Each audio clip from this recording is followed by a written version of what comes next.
It's Vaccine Choice Day inside School Choice Week.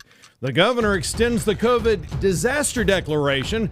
The athletic department at the university, whose name shall never be mentioned in the bunker, is hosting its first ever Pride Night. And you won't want to miss the latest family-friendly drag shows unless, of course, you think decency is not a Texas value. It's time for some Straight Talk Texas. I'm Bunker Bob Steinhagen, and this is the Bunker Bob Show.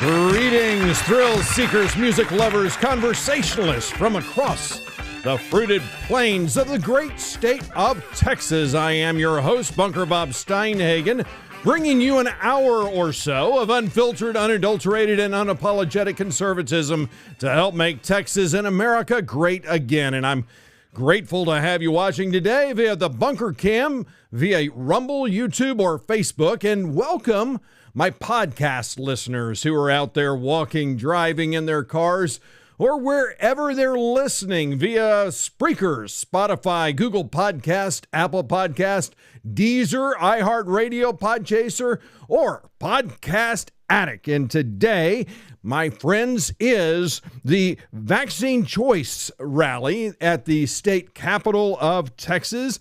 And we had a lot of our friends at the Capitol who were there to celebrate this important issue.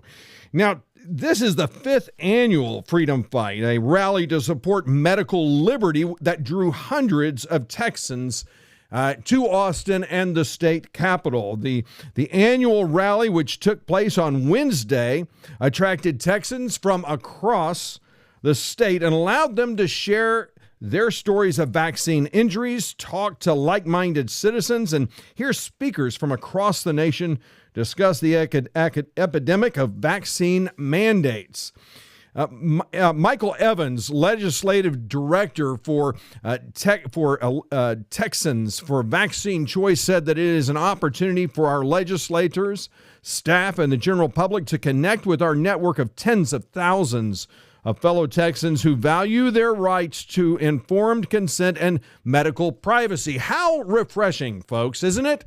To be able to talk about something like vaccine choice and talk about the fact that, hey, there are things going on with vaccines that are not so good, things that a lot of social media outlets don't allow us to talk about. Now, do they? Why? Because they are in bed with those who are trying to remove our freedoms of speech, freedom of expression, freedom to make choices for ourselves.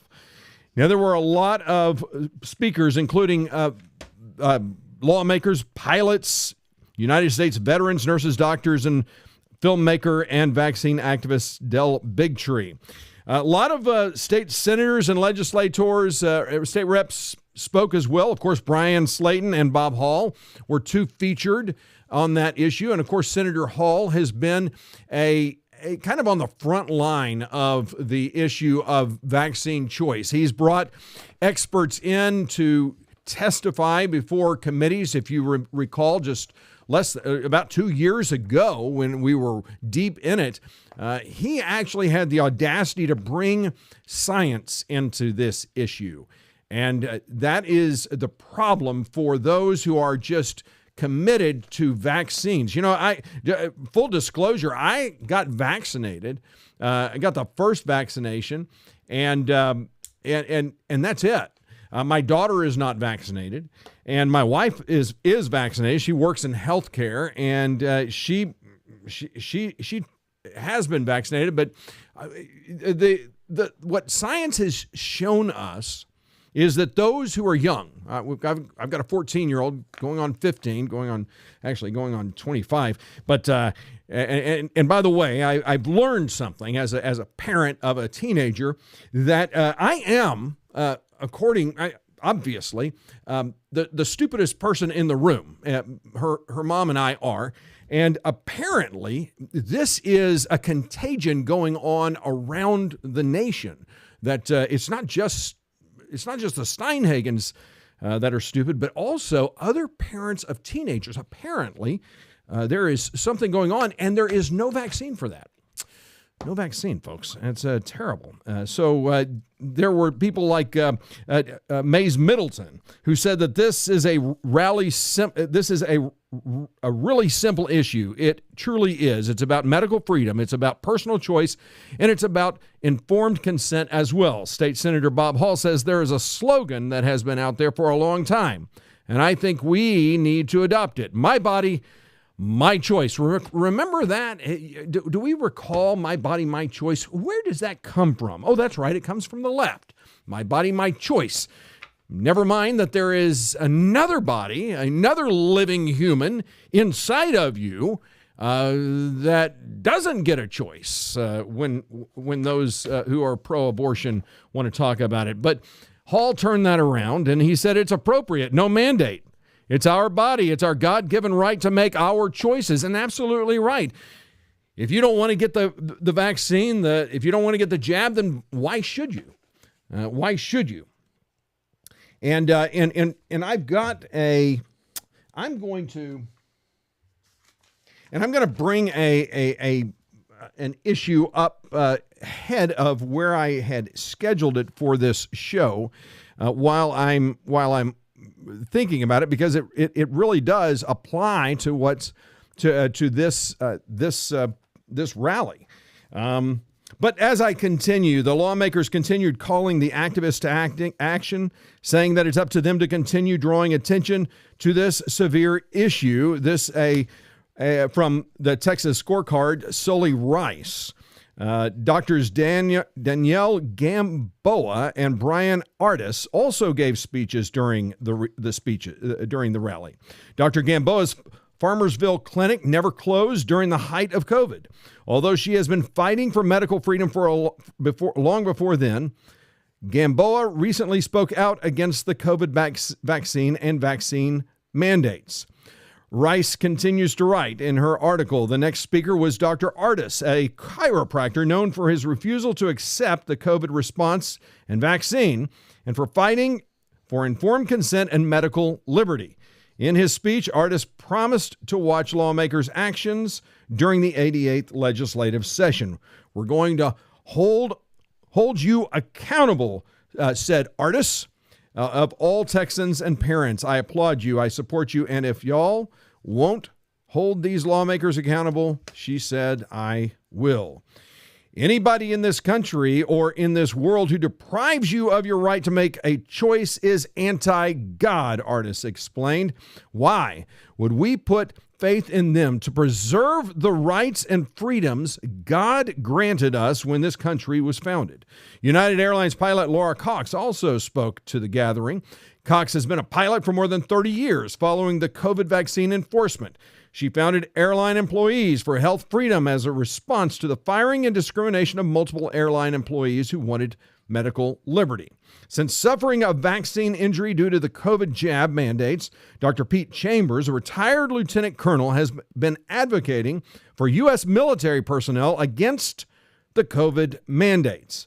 Following the loss of his job after his vaccine injury, Chambers is planning to continue to fight to end COVID mandates and regain medical liberty. Along that line, there is another great American, and that great American is, of course, United States Senator Ted Cruz, who has introduced a bill for retrospective relief to discharge unvaccinated services. This from writer Kim Roberts with the Texas Tribune. She writes, Senator Ted Cruz has introduced legislation known as the Americans Act to provide retrospective relief to those members of the military who were discharged or subject to adverse action under the COVID-19 vaccine mandate. Our military continues to feel the effects of the Biden administration's reckless, misguided, and now prohibited vaccine mandates. I'm glad that we were able to remove the COVID-19 vaccine mandates last Congress, But there is more work to do, Cruz said in a press release. The Americans Act would correct the wrongs done to unvaccinated service members who were discharged for exercising their conscience. Texas has one of the largest contingencies of military members in the country. Nearly 175,000 active duty and reserve members live in the state, and largest portion of which is part of the U.S. Army.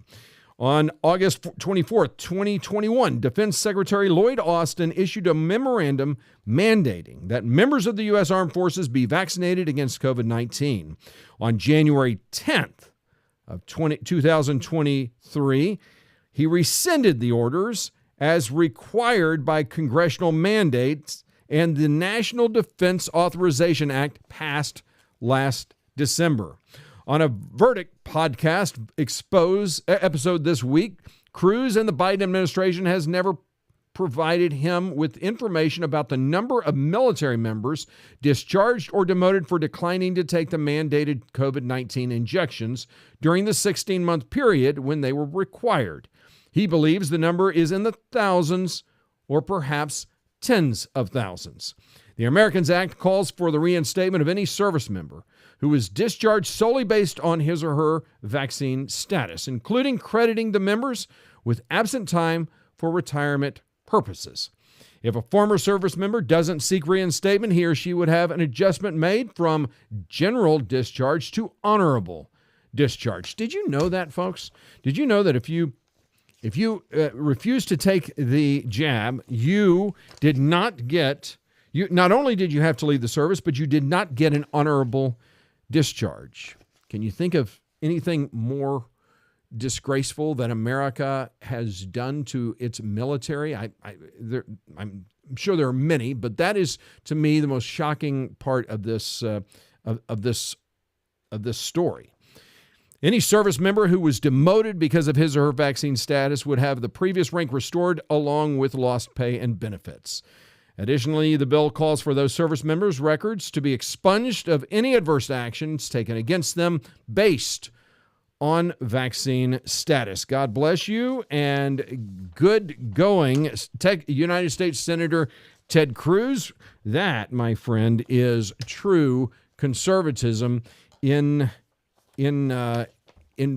focus. Now we move to the fact that this week is School Choice Week, and Governor Greg Abbott is continuing to double down on his support for school choice legislation as National School Choice Week is recognized across the country. In a tweet, he said, "Parents know what is best for their children's education. This session, we will empower parents to choose the education path that best fits their child's learning needs." National School Choice Week has been recognized every January since 2011.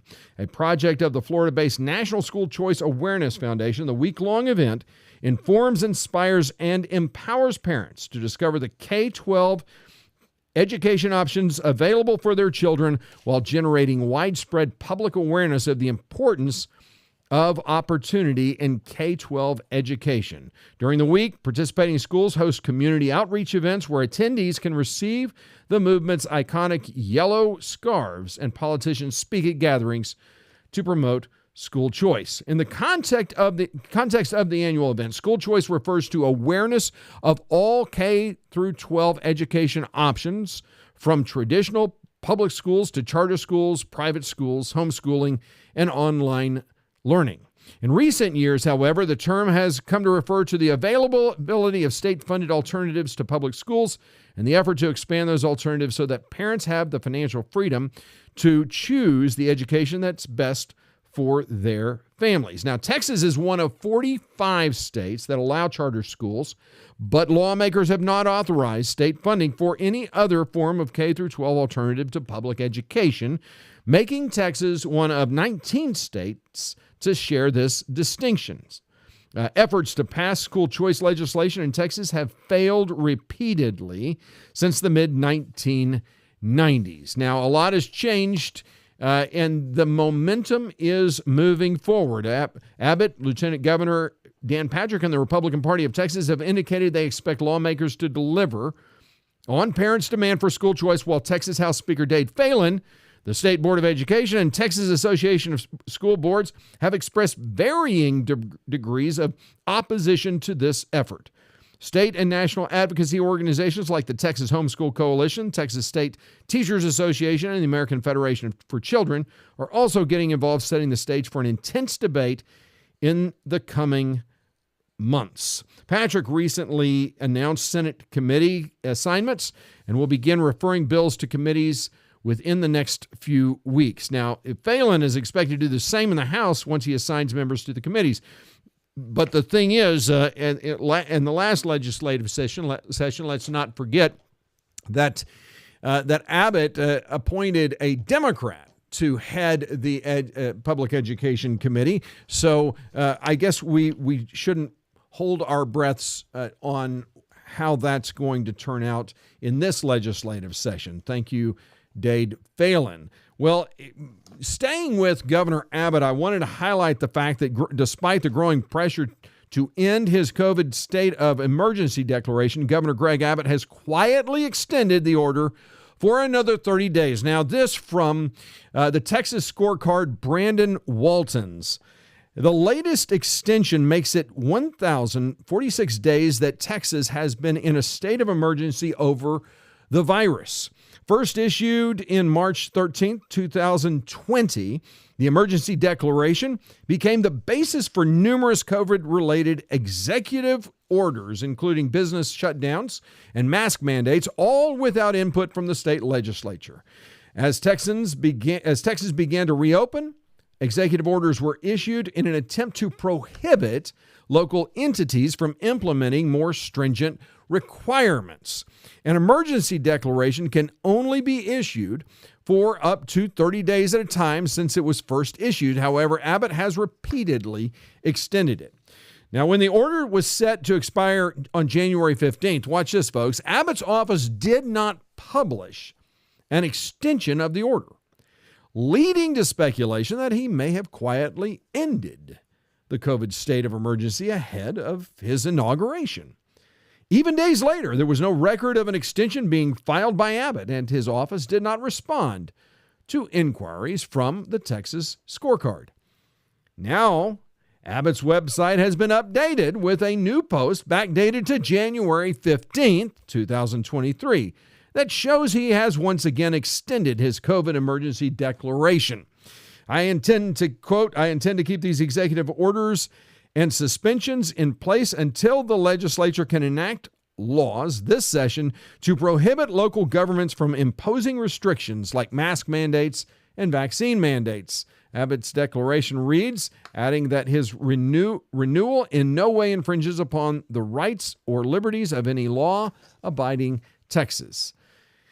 So that is an interesting point that he's making, especially since most of the opposition to Abbott during the primary had to do with his mandate declaring a disaster and allowing businesses or mandating that certain businesses close and churches close. So it is interesting. It's certainly a sticky wicket for the mayor, and it is something that I suspect is going to cause him a lot of heartburn over the coming weeks and months. I guess we will see. Well, that university that is never mentioned in the bunker, we call it TU, little t, little u. A TU women's basketball team will play host to an LGBT promoting event for the first time ever, writes the Texas scorecard. A Texas University athletic department is hosting an LGBT Pride Night. According to an announcement with the team's Twitter feed, the TU women's basketball team will host a Pride event tonight, January 25th. And there's even a Twitter invitation to join us at 7 p.m. for Texas WBB's first ever Pride Night. Now, while TU is no stranger to the most radical forms of gender ideology, the athletic department had previously been an oasis of sanity. Really? They've got a statue of Ricky Williams. I guarantee you there will never be a statue of Johnny Football at my beloved University, Texas A&M. Why? Because we realize what an embarrassment he is after he left our school. But TU doesn't. They want to celebrate the insanity. State rep, and that is so. You may want to head to the women's basketball game. That sounds like a great game, doesn't it? It will certainly be interesting to say the least. All right. So with that, let's move to a man in thongs gyrating in front of a child at All Ages Drag Show in Austin. Now, All Ages Drag Shows, and this from, again, Sully Rice of the Texas Scorecard, All Ages Drag Shows have continued to play Texas, with the most recently exposed spectacle being the monthly Diva Cakes Drag Brunch at the Moxie Austin University, a hotel in downtown Austin, just steps away from that school whose name shall never be mentioned in the bunker. Hosted by drag queens Diamond, Dior, and Noodles, the event is always advertised as welcoming of all ages, and admission is, guess what, completely free. Folks, the great thing is this is a free event. Your kids can come. Why? Doesn't this just sound great? Well, folks, this is the good thing is there is a little bit of video from Taylor Hanson. Now, Taylor has been a great resource to those of us in the conservative press because he's basically provided us with the video so that we can show our audiences exactly what is going on at these drag shows. And it is appalling. Now notice this little kid in the background. He's right behind. Now, if you're watching on the bunker cam, that is. But I should have warned you. See the little kid? This may be offensive to some people watching the show, and I apologize for that. But that is, that's what you see. And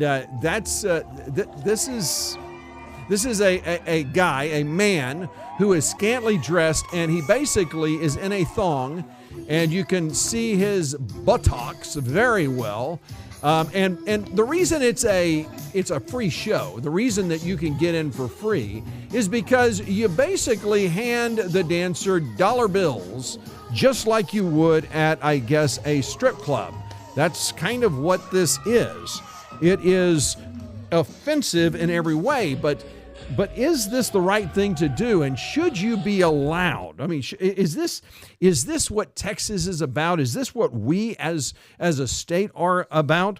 Well, State Representative Brian Slayton of Greenville said of the disturbing show, no child should be sexualized by adults, even if their parents drive them there. This performer needs psychiatric evaluation and some time in jail. This, folks,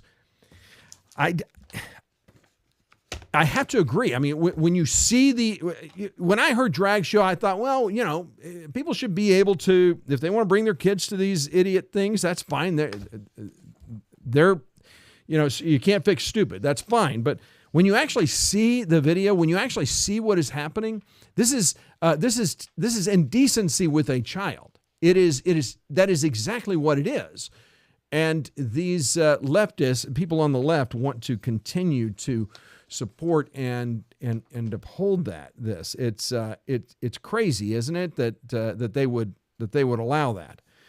All right. Well, a final story for today. It's an abbreviated show. I've got to go pick up my daughter from school. How about that? Priorities, folks. Legislation. There's legislation seeking to block hostile nations from owning land in Texas, but it is drawing controversy.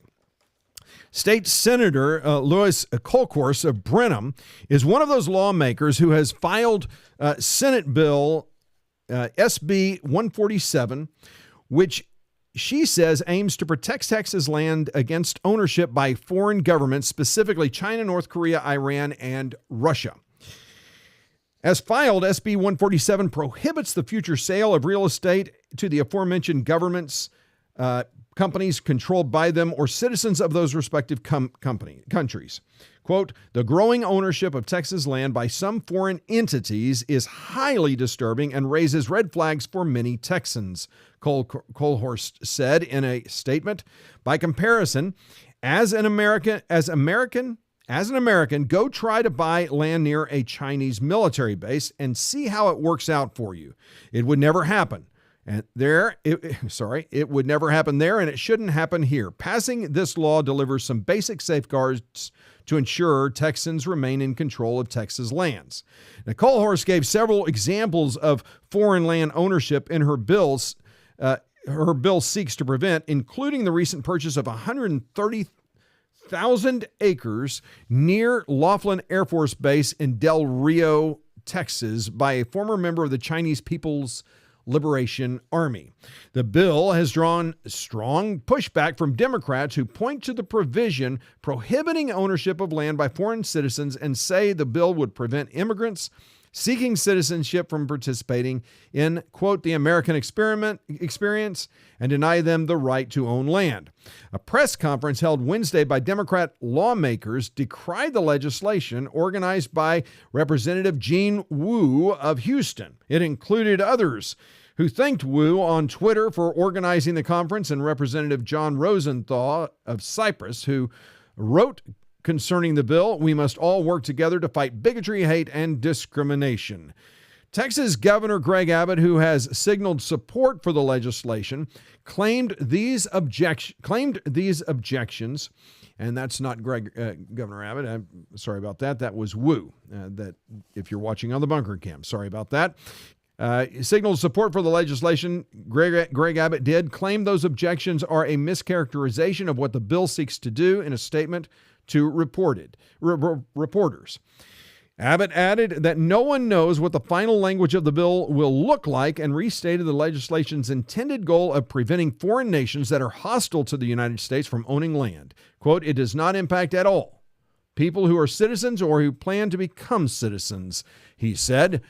Well, that is a rundown of what's happening in Texas in our legislature and what you can expect over the coming days and weeks. And I hope this has been helpful for you, and I hope that you will get and stay involved. I'm going to be doing another show on a local issue right here in McClendon Chisholm coming up tomorrow. This is going to highlight that a pedophile has moved in to the city of McClendon Chisholm or to the ETJ, thanks to a developer that is planning to develop and basically take away the fundamental rights of citizens. So stay tuned for that, because it has ramifications not just for local McClendon Chisholm. It has ramifications all over the state of Texas. So stay tuned for that to that. And I appreciate you being with me. I look forward to seeing you tomorrow. You have a blessed day. Bye-bye.